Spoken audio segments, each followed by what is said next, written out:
Hello, everybody, and happy April 1st. Uh, Wishing you all well. Hope you're having a great day. Today, I guess we'll call it April Fools and Conspiracy Theorists. Ooh, a bunch of fools. A little bit of the origin of April Fools. Well, really, these days, we don't know the origin because there's so many different stories of things. Some people say this has been around 1500s or even 1300s and associated with pranks, but being lighthearted in nature because it's spring, right? Bringing in a new season, some lighthearted fun. Uh, if you look up online or talk to people, a lot of it also gets related to jacked around calendars.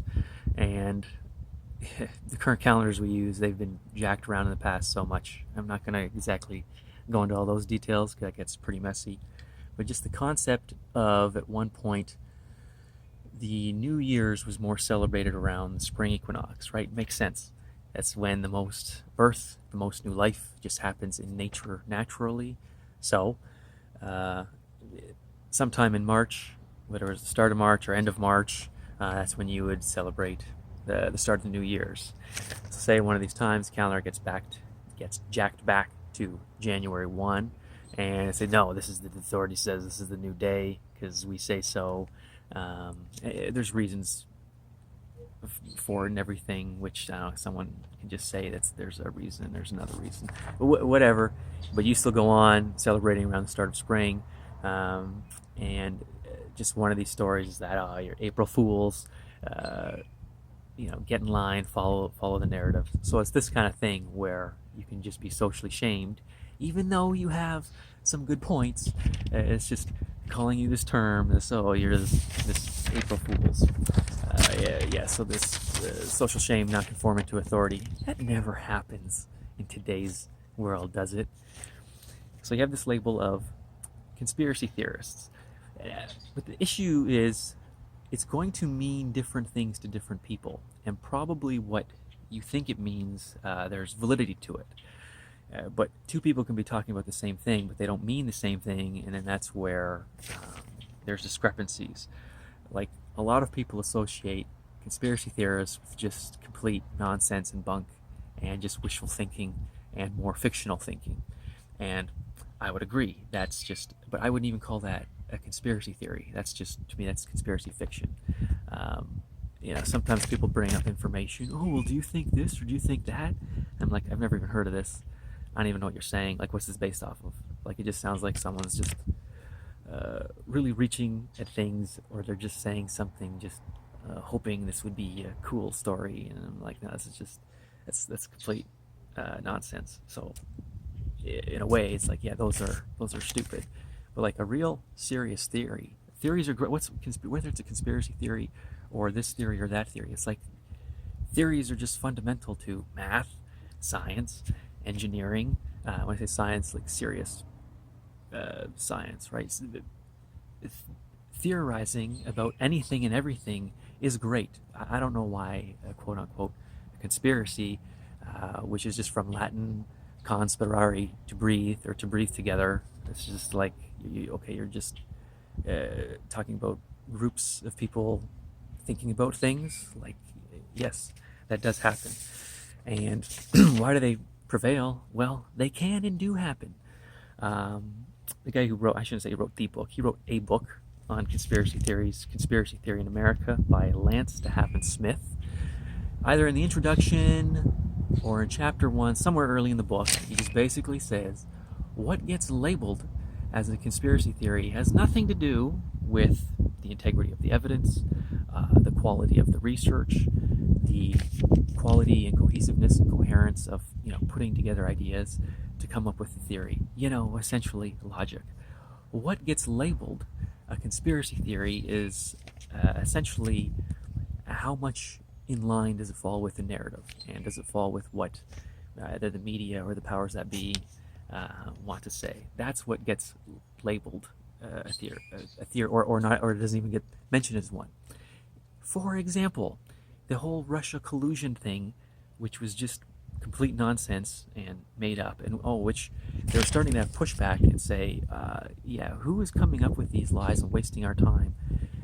But now we've had this pandemic, so that just got swept under the rug. But that Russia collusion, that's a conspiracy theory, not labeled as such because it's in line with the narrative. And I would actually call that whole mess, that was conspiracy fiction, and that was just nonsense. So the idea is just, before you go labeling someone an April Fool or a conspiracy theorist, just consider it based on the quality and what they're saying, not just based off of, you're against the narrative, you're just one of those, you're wacko, or you're someone's crazy, because they might have a valid point. And how I was going to end this was with, you might have seen this video on YouTube. I'll share it in the comments or something. But the Robert David Steele, and where he was taught, he's, a former CIA officer and all these things. And one of the big things he talks about is, there's human trafficking and pedophile rings out there. I thought with the whole Jeffrey Epstein thing recently coming to light, like a lot of people, conspiracy theorists who for years were saying that there's some underground, something messed up. I know sometimes they can go, very crazy or tangential with certain things. Let's not get into those details. But the fact is, it was happening. But guess what? He's purported to have committed suicide, so we can't really get the details or the exact deep dive. But of course, you have the great meme, Epstein didn't kill himself, and pretty much no one thinks that he did.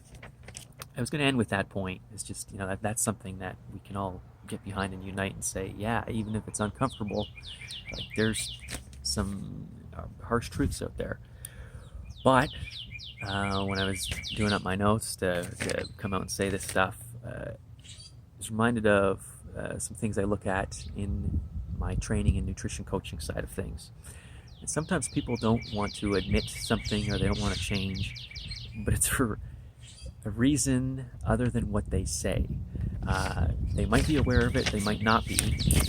Training and nutrition, for example, what looks like maybe laziness, or someone is just stubborn or whatever, they just might not have confidence, and they might have knowledge. And they're like, I don't know how to eat, or I don't know how to cook, I don't know how to train properly.